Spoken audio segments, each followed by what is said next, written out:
The MMO genre seems to be having a bit of a resurgence in recent years. It's been a long while since any sizable portion of the gaming community was excited for a new MMO release. But just in the past year alone, we had two incredibly big MMO releases with New World and Lost Ark. We've had huge content updates and expansions to existing games like Final Fantasy, Elder Scrolls Online, and even Guild Wars 2. Never thought I'd live to see that. Needless to say, the genre seems to be on the up and up. Like many, I found myself wasting countless hours playing these games, especially during the height of the pandemic. I played them all, boy, let me tell you what.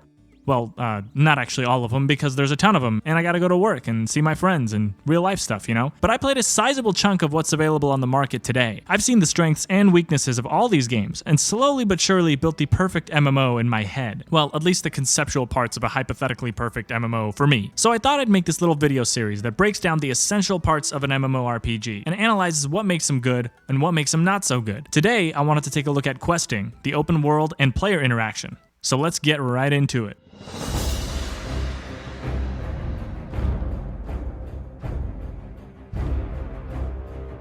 When it comes to questing, MMOs typically follow a standard template. You start the game, pick up a quest from a random NPC, he tells you to go kill 10 wolves, you do that, you come back to that same NPC when you're done, and you're rewarded with some experience, maybe some gear, and some gold. And then you move on to the next yellow exclamation mark. It's a pretty simple and standard way of doing things, and there's nothing wrong with that, but over the years we've seen this evolve between games. MMOs today tend to have a larger focus on a main storyline. Games like Elder Scrolls Online have fully voice-acted main quests and side quests. Players have come to expect that in today's MMO landscape. Take a look at Final Fantasy's MSQ. The MSQ is a series of quests that follow the game's main storyline, and it's also required to be completed to unlock content. A lot of Final Fantasy players will let you know right off the bat that if you're not a fan of being forced to play through a story, then Final Fantasy might not be the game for you. I'm one of those people. I don't like being railroaded down a linear path in what is supposed to be an open-world, massively multiplayer online game, but that's just my preference. I think that questing in an MMO should play to the strengths of the genre, mainly in the fact that this is supposed to be a game that has thousands of players playing it at any given time. Quests should facilitate cooperation and socialization between players. Most MMOs suffer from dull, trivial, and unengaging quests that end up taking way too much time to get you to max level.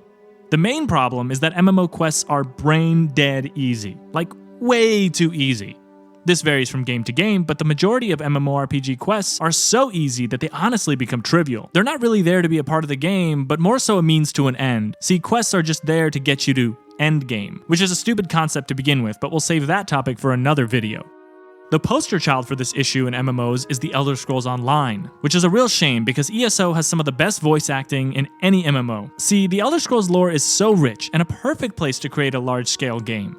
The world of Tamriel is vast and has many mysteries and dangers to uncover. Unfortunately, it really doesn't matter what you encounter. Often in quests, you are facing these supposed world-ending threats, and then you end up taking the boss out in like 5 seconds. Your character pretty much takes no damage from any mob in the game. When I first started playing, I thought this was just like the first few areas, you know, because it's a tutorial or whatever. But once I hit max level, I realized that this is actually the entire game, and that instantly trivialized the entire experience for me. Why go do more quests if they pose no challenge and offer no meaningful rewards? I'm not saying that questing should be as hard as Dark Souls or Elden Ring, but I at least want to know that if I go AFK in a fight that my character will die. Is that too much to ask? I mean, look at this shit.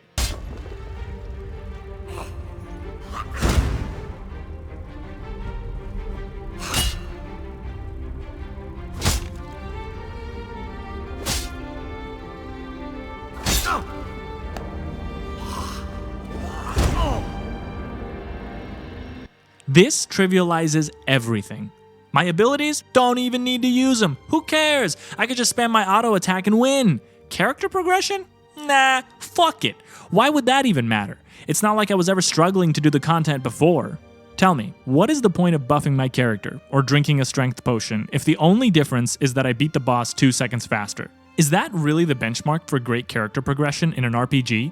Is that a fulfilling experience? No, not one bit. But the real crime here is that this dumbed-down design absolutely destroys any need for cooperation between players. When quests are too easy, it actually becomes more efficient to play alone. By the time you find someone who is willing to do the quest with you, you could have completed the quest on your own. You will never need another player to heal you, or buff you, or help you tank some damage while you attack the enemies. None of that is going to be necessary. The result is a game world where players zoom past each other without so much as a peep. The world is not exciting, traveling becomes a chore, quests start to become a chore. You're no longer exploring an enticing world where danger might lurk around every corner, you are just blazing through repetitive, grindy content for the sake of wasting time so you could eventually do some instanced group content, I guess. Let's take a quick look at a counterexample. Classic World of Warcraft. The first time someone experiences World of Warcraft in its vanilla form is absolutely magical. I started my MMORPG journey when I first played Classic WoW in 2020. Vanilla WoW is not a perfect game by any stretch of the imagination, but for all of its faults, it does one thing very well. It had a beautiful, vast, open world that kept you on your toes, and it encouraged players to play together to overcome otherwise insurmountable challenges. This was true even from the very beginning. When I created my Troll Hunter, there was this quest very early on to kill a Troll Witch Doctor in the Echo Isles. He was pretty tough on his own, but on top of that, he was surrounded by a bunch of other goons, which made him almost impossible to tackle on my own. After finding out the hard way a couple of times, I decided to ask a few players if they were on that quest, and sure enough, they were. They also needed to kill this son of a bitch. So we teamed up, and then we kicked his ass. Everyone got the quest done, and we all had a good time. Weeks later, I would find those same people in the Barrens, and we did a run of the Wailing Caverns dungeon together. Again, it's not like these quests were as hard as Dark Souls, but they were at least engaging. I had to use my prefrontal cortex a little bit. The problem with Classic WoW questing is that it's extremely repetitive and takes way too long. It's an unfortunate staple of the genre. See, in an ideal MMO, quests will lie somewhere between Classic WoW and Elder Scrolls Online. A world where quests can be engaging while also feeling rewarding. A game where quests are not trivial, but also don't take an ungodly amount of time to complete. This MMO does not quite exist yet, but there is one game that is pretty damn close. And that game is Guild Wars 2.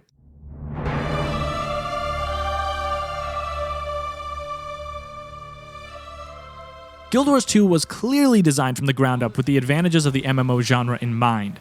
It's one of the few MMOs that a player can truly just get lost in. Almost everything that can be done in the open world is engaging and worthwhile. Nothing ends up being trivial, and very few activities are going to be noticeably better for a player's character progression. In many ways, Guild Wars 2 plays like Zelda, Breath of the Wild, or any other single-player open-world game. Everything gives you experience. Exploring, crafting, killing, questing, random events, finding Vista viewpoints, jumping puzzles, finding points of interest on the map, world bosses, and even gathering resources gives the player a non-trivial amount of experience. Everything you do will move you closer to your goal of hitting level 80. The world is full of players constantly helping each other out, and that is due to Guild Wars 2's heart system. See, if you open the map, you'll notice these heart areas. When a player enters a heart zone, a little bar pops up in the upper right-hand corner of the screen with a few potential objectives. For example, you can walk onto a farm, and you might be able to help the farmer by milking cows, picking crops, or defending the farm from a local bandit raid.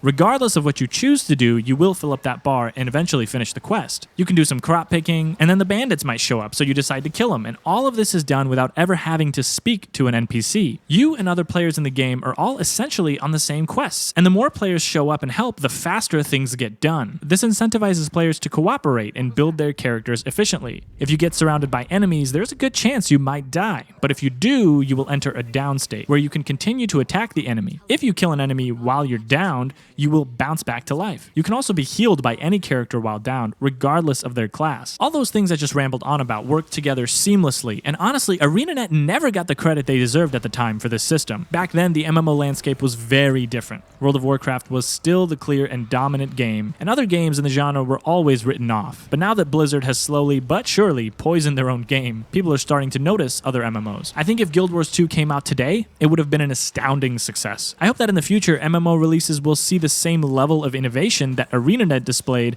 when releasing Guild Wars 2. Now, all this talk of the open world and quest facilitating player interaction is all well and good, but I understand that for many people, they do like to play solo from time to time. Maybe you have a busy life, or maybe you just want to turn off and relax for a bit. I totally understand that. There definitely should be soloable content in the open world. I'm not advocating for a questing system that requires other players, but rather one that provides a reasonable challenge solo while making cooperation a more efficient way of getting things done. In fact, Guild Wars 2 often has you cooperating with players while playing solo seamlessly. You don't have to party up, you just do quests and random world events solo while other players around you are doing the same things, working towards the same goals. It's a great balance that's struck here. Alright, let's wrap things up because this is getting a little long-winded and I'm getting pretty hungry. So, what should the open world and questing be like in the ideal MMORPG? The open world should have a wide variety of content on offer that is evergreen, meaning it will never be trivial. There should be many reasons for players to continue to visit parts of the world. Quests should be engaging, not mind-numbingly easy, and should nudge players to play together.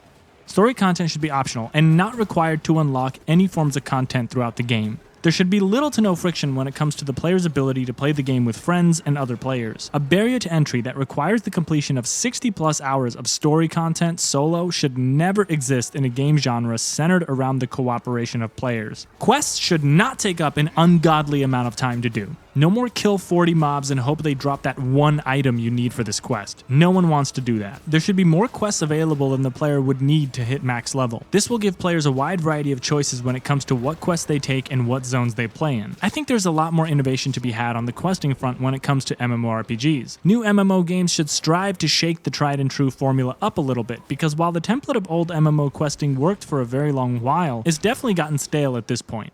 Many think MMORPGs are past their peak in popularity, but I disagree. I think that it's quite probable that MMOs can push the boundaries of the genre into new territories yet unseen, and in doing so gain a vast new audience of players. Here's to hoping, I guess. And I guess that just about does it. I really don't have anything more to say as far as questing and open world goes, but there's definitely going to be some more content about MMOs in the near future. Thank you so much for watching this video. Please let me know your thoughts on MMO questing in the comments below. I'd love to hear some differing opinions. I really appreciate your time. In the next video, I want to take a stab at character progression and leveling. Maybe talk about dungeons too, who knows? Thanks again for watching, and I will see you next time.